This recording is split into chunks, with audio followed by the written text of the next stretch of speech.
किसान भाइयों, आप लोग कैसे हो? उम्मीद करता हूँ आप लोग बढ़िया ही होंगे। क्या आपके धान की फसल में किसान साथियों, धान की पत्तियाँ ऊपर से पीली पड़ रही हैं या फिर धान पीले पड़ रहे हैं? ये अभी धान की फसल में पीले होने की शुरुआत है। यदि आप इसे दवा का स्प्रे करके अभी रोक लेते हैं, जिससे आप अपनी फसल की पैदावार कम होने से रोक सकते हैं, साथ ही फसल को खराब होने से भी रोक सकते हैं। किसान साथियों, यह कौन सा रोग है और यह किस कारण से होता है और हमें इसे किस प्रकार की दवा से रोक सकते हैं, ये जानने के लिए वीडियो को पूरा देखें। अगर आप अभी तक हमारे चैनल को लाइक सब्सक्राइब नहीं किया है तो कर लीजिए, साथ ही नोटिफिकेशन की घंटी को दबा दीजिए ताकि हम आपको ऐसे वीडियो समय समय पर देते रहेंगे। ये किसान भाइयों, जो धान की फसल होती है, इसके पेड़ के ऊपरी हिस्से की पत्तियां पीली पड़ रही हैं। इस रोग को पत्ती झुलसा नाम से जानते हैं। कुछ किसान भाई ऐसे भी जानते हैं ये रोग कैसे होता है। कुछ किसान भाइयों का तो ये मानना है ये यूरिया के अधिक छिड़काव के कारण होता है, या फिर अधिक जल भराव से, या फिर मौसम खराब होने के कारण, यानी कि लगातार बारिश होने के कारण होता है, जिसके कारण धूप निकलती है। इस वजह से धान की पत्तियां पीली होना शुरू हो जाती हैं। तो आप किसान भाई गलत सोचते हैं, क्योंकि किसान साथी जो समस्या धान की फसल में गभोट अवस्था के समय पर ज़्यादातर होती है, यानी कि जब आपके धान की फसल में बालियां निकल रही हों।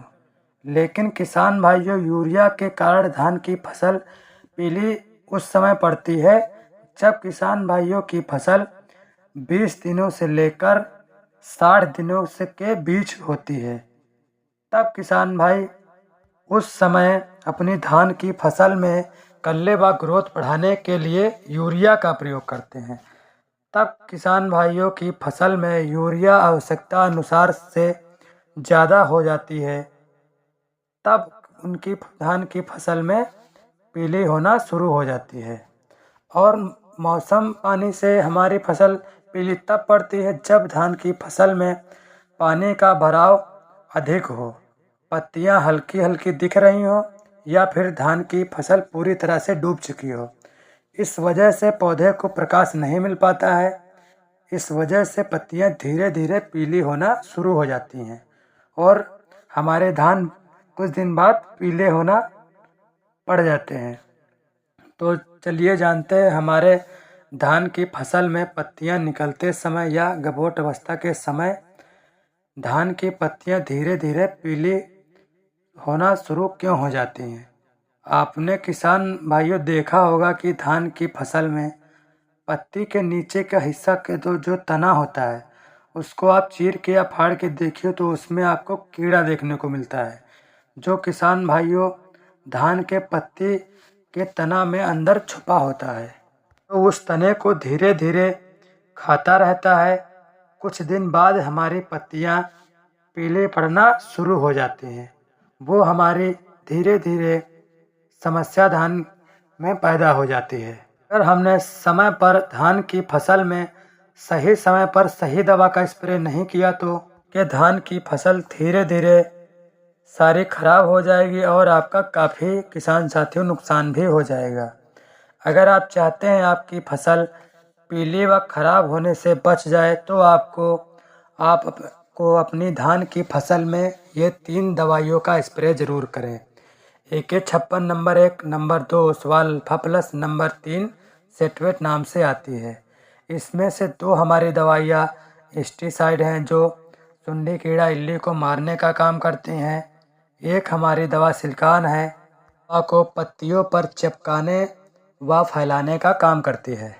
तीनों दवा का उपयोग आपको धान की फसल में किस समय करना है, कितनी मात्रा में करना है, तो हम बात कर लेते हैं। नंबर 1 पर हम बात करें AK56 की। तो आपको 1 एकड़ में दवा 200 ग्राम लेनी है और इसे 130 लीटर पानी में या फिर 145 लीटर पानी में अच्छी तरह से घोल बनाकर धान की फसल में स्प्रे कर दें। इस दवा का स्प्रे करने से धान की फसल में जो भी कीड़ा सुंडी इल्ली लगा होगा वह पूरी तरह से ख़त्म कर देगा। इस दवा में इमामेक्टिन बेंजोएट 1.9% पाया जाता है। नंबर 2 पर हम बात करें ओसवाल अल्फा प्लस की बात करें तो आपको 1 एकड़ में दवा 200 ग्राम लेनी है। इस दवा का स्प्रे आपको 1 एकड़ में 130 लीटर पानी में या फिर 145 लीटर पानी में स्प्रे कर दें। ये दवा धान की फसल में पंखी वाले कीट व अन्य कीटों को मारती है। इस दवा में अल्फा मेथ्रिन 10% EC पाया जाता है। नंबर 3 पर हम बात करें सेटुएट की तो आपको 1 एकड़ में 50 ग्राम दवा लेना है। इस दवा का उपयोग आपको 1 एकड़ में 130 लीटर पानी में या फिर 145 लीटर पानी में स्प्रे कर दें। यह दवा धान की फसल में दवा को चिपकाने व फैलाने का काम करती है, जिसके कारण धान की फसल में दवा बहुत ही अच्छे प्रकार से नीचे तक पहुंच जाएगी, जिससे हमारे कीड़ों को आसानी से मार देगी। इस दवा में सिलिकॉन की मात्रा पाई जाती है। यदि आप ये तीनों दवाइयों का उपयोग अपनी धान की फसल में बाली निकलते समय करते हैं तो आपको धान की फसल में पत्ती पीली नहीं होगी, धान में बालियां सूखी नहीं पड़ेंगी। दवा का स्प्रे आपको धान की फसल में शाम के समय में ही करें। दवा स्प्रे करने के बाद 12 से 24 घंटे के अंदर धान की फसल में जो भी कीड़ा सुंडी इल्ली अन्य कीट होंगे वो सारे ख़त्म हो जाएंगे। अगर हमारी जानकारी की वीडियो अच्छी लगी हो तो चैनल को लाइक सब्सक्राइब करें और अन्य किसान भाइयों के पास शेयर करें। मेरे वीडियो पर कीमती समय देने के लिए किसान भाइयों धन्यवाद।